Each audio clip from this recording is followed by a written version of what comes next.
Voici comment certaines personnes s'éloignent de leurs responsabilités. L'une des responsabilités que la grâce t'impose, c'est que tu dois apprendre à aimer celui qui t'a gracié. Et il n'y a pas d'amour sans attachement. Ça n'existe pas. Voilà pourquoi les mariés dorment ensemble. Pour continuer à créer l'attachement. Les mariés qui dorment, l'autre dort dans une chambre, l'autre dans la cuisine. Ce ne sont pas des mariés. Ce sont des collègues. Ce sont des personnes qui cohabitent. Voilà pourquoi les mariés vivent dans une chose qu'on appelle intimité. Je parle ou je laisse? Je ne t'entends pas, je demande, je parle ou je laisse? Les mariés vivent dans une chose qu'on appelle intimité. C'est-à-dire, ces moments-là permettent à ce qu'une certaine complicité croisse.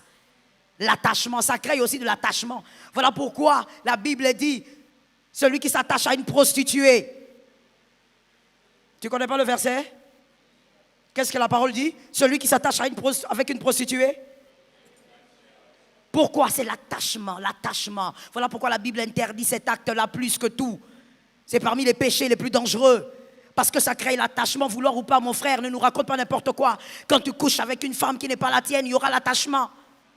Tu fais une fois, tu fais deux fois, tu fais trois fois, il y aura. À un moment donné, tu vas dire, non, je l'appelle seulement, c'est pour la chair. Ce n'est pas pour la chair, tu t'es déjà attaché. Il y a des mineurs ici, que Jésus vous sauve. La Bible dit, enseigne à l'enfant la voie qu'il doit suivre.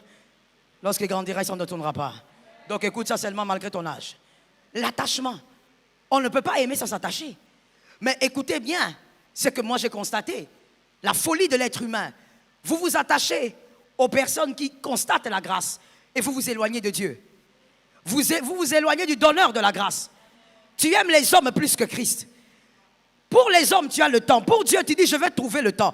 Écoute, face à Dieu, on incline le temps pour servir le maître du temps. Dieu, tu ne peux pas dire à Dieu, je vais trouver quand je pourrai. Mon frère, heureusement que je ne suis pas Dieu. Si j'étais Dieu, je t'enlève la voix.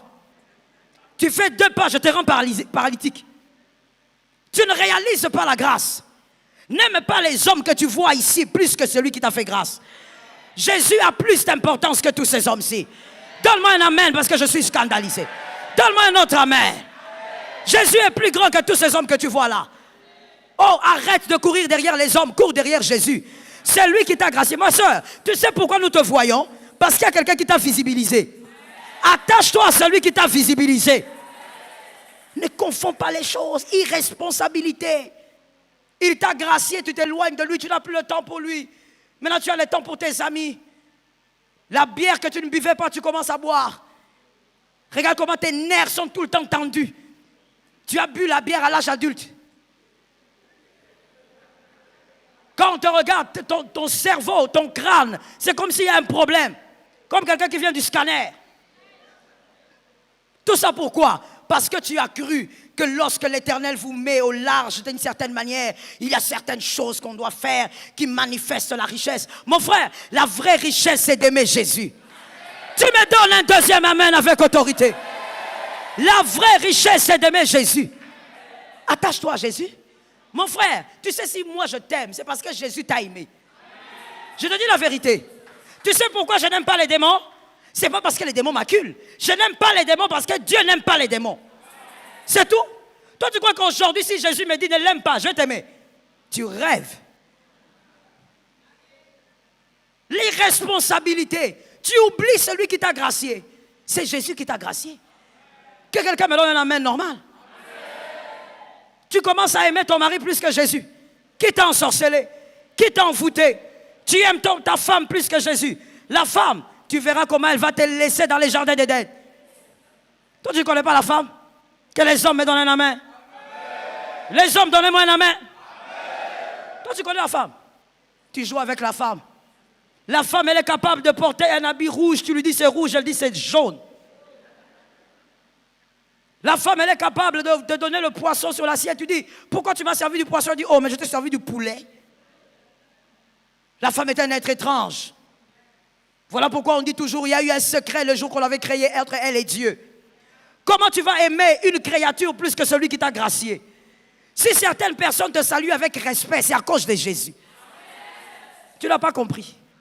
C'est parce que Jésus a eu pitié de toi que ton voisin là te salue avec respect. Dis à un voisin, je me détache d'un amour qui m'éloigne de Jésus. Dis à un autre, je ne t'aimerai jamais plus que Jésus. Non, c'est thérapeutique, il faut le dire. Localise quelqu'un d'autre. Mon frère, attendez d'abord. Attendez. Il y a des frères ici qui refusent de parler. Mon frère, si tu vas la draguer, tu vas la draguer après. Mais là, elle doit savoir que tu ne l'aimeras jamais plus que Jésus. Dis-lui. Jamais. Mon frère, c'est Jésus qui gracie. C'est une folie que d'aimer celui qui t'acclame plus que celui qui a fait assez que l'on t'acclame. C'est une folie. C'est Jésus qui t'a gracié. Tous les jours, vérifie si ton amour pour Jésus croît. Tous les jours, vérifie si ton attachement pour Jésus est en train de croître. Check it every day. Vérifie ça. Tu es tout le temps là en train de regarder. Ah, j'ai l'impression que mon fiancé là ne va plus m'épouser. On dirait, il m'écrit plus, il m'écrit plus, il m'écrit plus. Ça, tu vérifies. Pour ça, tu sais checker. Non, j'ai l'impression, surtout les femmes, donnez-moi un amen. Tu es là en train de vérifier. J'ai l'impression que mon mari me trompe maintenant. J'ai vu le premier signe, j'ai vu le deuxième signe, j'ai vu le troisième. Tu es seulement là pour checker. Est-ce que tu checkes l'amour du Christ? L'amour que tu as pour Jésus.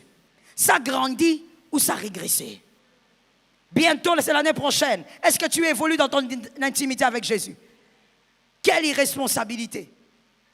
Comment continuer à faire du bien à celui qui ne réalise pas la présence de la bonté? Que Jésus te délivre du mal. Sors de l'attitude de Barabbas. Ne sois pas un Barabbas. Dans Luc 2, 41, 49, on a vu, Luc 2, 41, 49, on a vu que Jésus, il n'avait que 12 ans, mais parce qu'il avait l'amour pour son Père, il a même fugué pour aller faire l'œuvre de Dieu.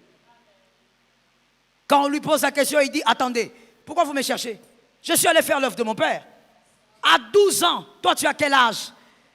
Tu as dépassé l'âge de Kassavoubou. Tu as quel âge? Tu es allé au-delà. Toi-même, des fois, quand tu regardes ta carte d'électeur, tu ne sais pas, c'est ta carte ou c'est pas ta carte.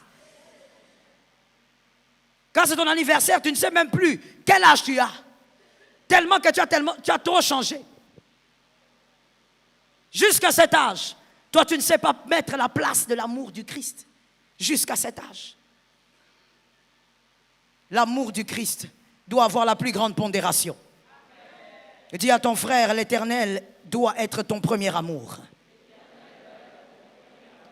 Dis à quelqu'un d'autre, celui-là ne répond pas. Dis à quelqu'un d'autre, l'Éternel doit être ton premier amour.